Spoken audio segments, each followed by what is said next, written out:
Welcome to The Explainer. Today we're diving into a pretty provocative theory, one that asks if financial market crashes are really accidents at all. It suggests that what looks like pure chaos might actually be a carefully controlled demolition. So the core question we're digging into from the source material is this. Are these massive bubbles and, the devastating crashes that follow, are they just a natural part of the economic cycle? Or is there something else going on? Something deliberate? There are really two ways to look at this.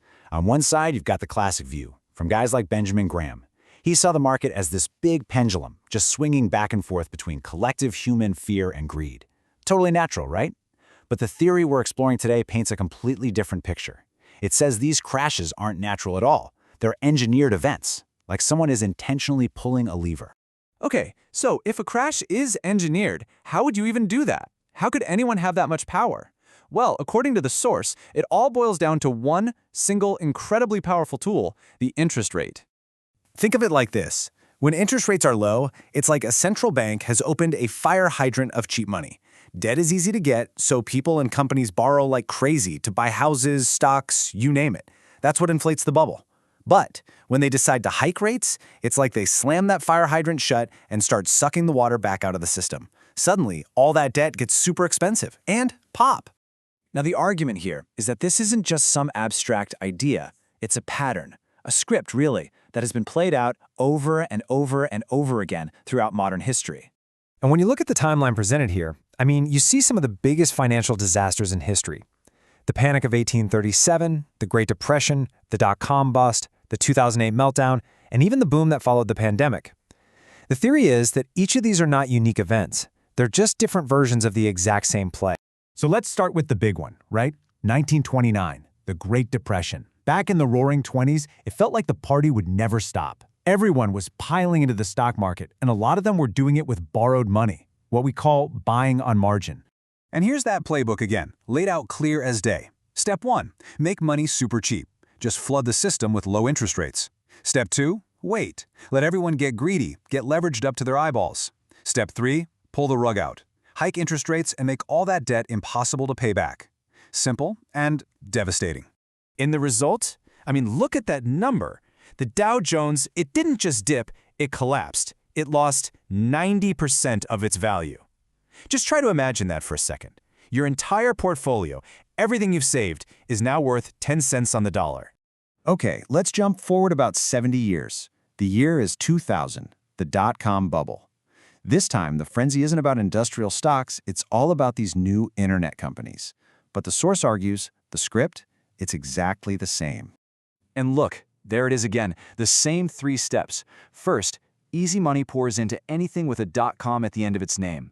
Even companies with no profits, no plan, just hype.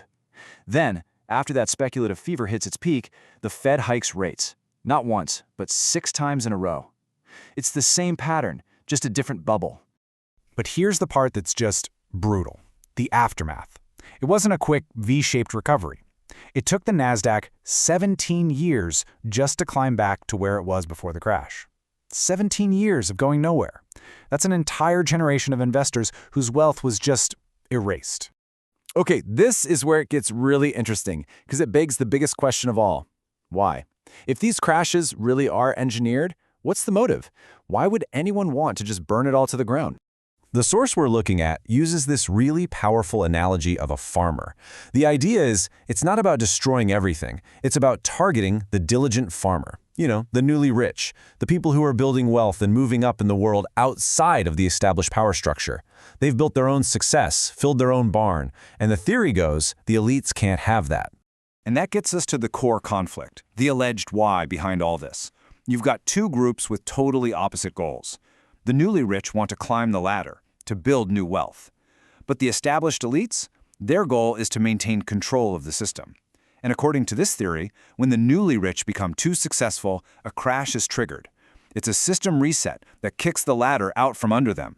So, okay, if there's a group of elites pulling the strings, who exactly are we talking about? This isn't just some vague conspiracy. The source material points to a very specific structure, an architecture of control. And right at the very top of that pyramid is an organization most people have never, ever heard of, the Bank of International Settlements, or BIS, based in Switzerland. It's described as the central bank for central banks, the one bank to rule them all, so to speak. And this chart, wow, it really lays out the whole supposed power structure. You see the BIS at the top. From there, directives flow down to the IMF and the World Bank, and then to our own central banks, like the US Federal Reserve or the European Central Bank. From them, it influences the giant asset managers, think BlackRock and Vanguard, and the big investment banks. And where are we? We're way down at the bottom with the retail banks and the general public. So if you accept this framework of control and you look at the historical patterns, then the source material we're examining makes a pretty shocking prediction about where this is all going. What you're seeing here is a proposed life cycle of an empire. The argument is that the U.S. is in the late stages. It's already gone through its post-war period of peace and growth, then a massive debt bubble, and most recently, an absolutely insane phase of money printing. So what's next on the list? According to this model, it's war, then political restructuring, and finally a new world order emerges from the ashes.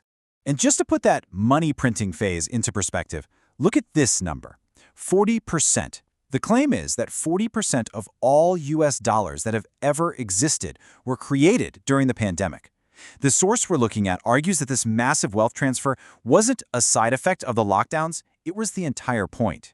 And all of this leaves us with one last, pretty unsettling question to think about.